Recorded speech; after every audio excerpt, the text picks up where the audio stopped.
बच्चों आज हम एलसीएम निकालना सीखेंगे। एलसीएम नाम से ही जाहिर है लीस्ट कॉमन मल्टीपल, मतलब हमें मल्टीपल्स लिखने। क्या लिखने हैं? मल्टीपल्स। ठीक है, अभी मैं आपको सिंपल वे सिखा रही हूँ मल्टीपल लिख के। जैसे 3 के मल्टीपल लिखे हमने, 3, 9 और 12 का एलसीएम निकालना है। पहले हमने 3 के मल्टीपल लिखे, 3 का टेबल लिख दिया मैंने। ठीक है, फिर 9 के मल्टीपल्स, 9 1 जा 9, 9 2 जा 18, 9 3 जा 27, 9 4 जा 36, 9 5 जा 45, 9 6 जा 54। ऐसे ही 3 के। ठीक है, 12 के, 12 1 जा 12, 12 2 जा 24, 12 3 जा 36, 12 4 जा 48। जितना छोटा नंबर होगा आपको टेबल आगे तक लेके जाना पड़ेगा। बड़े नंबर का आप कम भी लिख दोगे तो भी चल जाएगा। ठीक है, बाकी अब देखो इसमें कॉमन मल्टीपल, तीनों में कॉमन क्या है? तीनों में होना चाहिए हमारा वो डिजिट, हमें वो देखना है। वही हमारा एलसीएम होगा, जो सबसे छोटा से छोटा नंबर जो तीनों में कॉमन हो। ठीक है, वो है हमारा 36, जो कि तीनों में है। तो एलसीएम हमारा क्या आया? 36। ठीक है, अब नेक्स्ट 2, 7 और 4 का। पहले 2 के मल्टीपल्स लिखे मैंने, 2 का टेबल लिख दिया।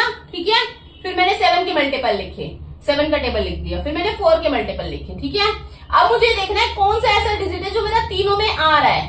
कौन सा ऐसा डिजिट है जो मेरा तीनों में आ रहा है, जो तीनों के मल्टीपल्स में आएगा और सबसे छोटा होगा, मतलब पहला ही नंबर जो तीनों के मल्टीपल में आएगा, वो मेरा क्या होगा? एलसीएम होगा। तो हमारा क्या है? 28। क्या है हमारा? 28 इज आवर एलसीएम, जो तीनों के मल्टीपल में आ रहा है। ठीक है, और सबसे छोटा नंबर है। आगे और भी नंबर्स आएंगे लेकिन वो हमें नहीं लेना, हमें लीस्ट कॉमन, लीस्ट मतलब सबसे छोटा, कॉमन जो तीनों में कॉमन हो और मल्टीपल हो तीनों का। ठीक है, दैट्स इट।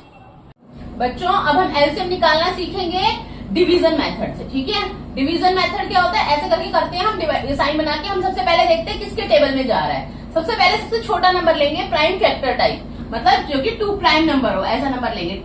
2 से कौन सा नंबर डिविजिबल है उसको डिवाइड करेंगे। 15 नहीं है, 18 है, 9 जा 24 है। 24 मतलब 2 के टेबल में 18 कितने पे आता है? 2 9 जा 18। 2 के टेबल में 24 कितने पे आता है? 12 जा पे। ठीक है, फिर 27। अभी फिर से 2 से करेंगे। ठीक है, शुरू में छोटा ही नंबर लेना है। 5 15 9 6 27। अब फिर से 2 से करेंगे। बाकी ये तीनों डिजिट हमारे 2 से डिविजिबल नहीं है तो हम एज इट इज लिखते जाएंगे। 3, 2 के टेबल में 6 कितने पे आता है? 3 पे, 27। अब 3 से डिवाइड करेंगे। ठीक है, क्योंकि 2 से अब हो नहीं रहा। अब 3 के टेबल में 15 कितने पे आता है? 5 पे। 3 के टेबल में 9 कितने पे आता है? 3 पे। 3 3 जा 9। 3 के टेबल में 3 कितने पे आता है? 1 पे।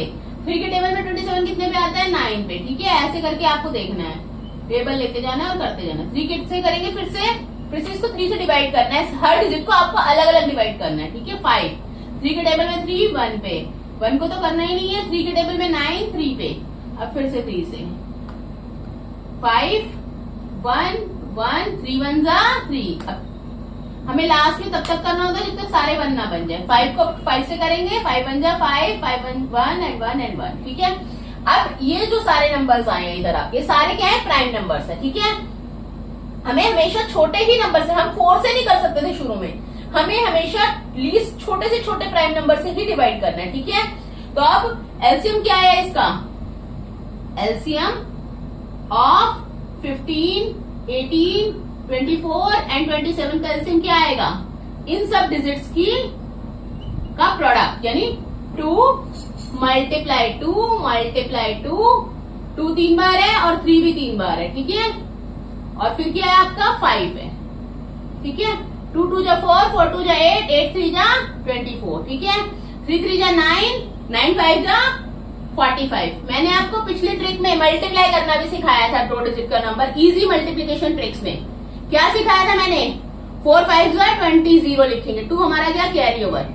अब हम क्या करते हैं? डिजिट्स की क्रॉस मल्टीप्लाई करते हैं। 5 2 जा 10, 4 4 जा 16। ठीक है, 26 बना और कैरी ओवर 2, 8 28 बन गया। तो 8 हमने यहाँ लिखा, 2 फिर से हमारा कैरी ओवर गया।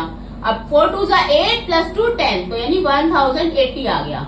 एलसीएम हमारा कितना आया? यानी 1080। ठीक है, दैट्स इट।